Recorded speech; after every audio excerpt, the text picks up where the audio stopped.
कर्पूरगौरं करुणावतारं संसारसारं भुजगेन्द्रहारं सदा वसन्तं हृदयारविन्दे भवं भवानी सहितं नमामि। ब्रह्ममुरारिसुरार्चितलिङ्गं निर्मलभासितशोभितलिङ्गं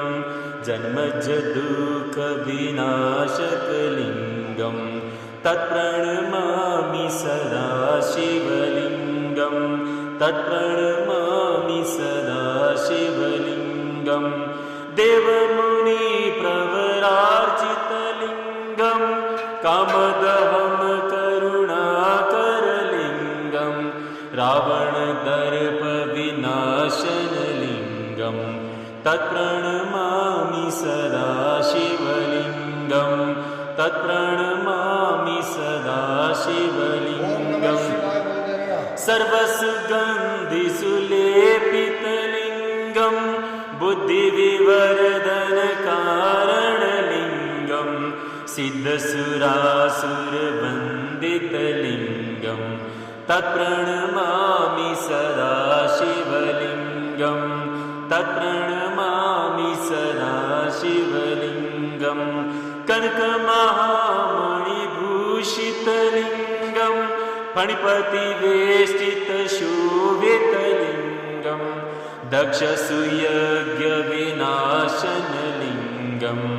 तत्प्रणमामि सदा शिवलिङ्गं तत्प्रणमामि सदा शिवलिङ्गं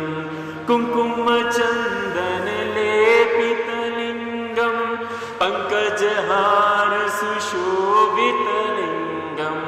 सञ्चितपापविनाशनलिङ्गं तत्प्रणमामि सदा शिवलिङ्गं तत्प्रणमामि सदा शिवलिङ्गं देवगणार्चितसेवितलिङ्गं भावैर्भक्तिविरेवचलिङ्गं दिनकरकोटिप्रभाकरलिङ्गं तत्प्रणमामि सदा शिवलिङ्गं तत्प्रणमामि सदा शिवलिङ्गम् अष्टदलोपरिवेष्टितलिङ्गं सर्वसमुद्धवकारणलिङ्गम् अष्टदरिद्रविनाशनलिङ्गं तत्प्रणमामि सदा शिवलिङ्गं तत्प्रणमामि सदा शिवलिङ्गं सुरगुरुसुरपुरपूजितलिङ्गं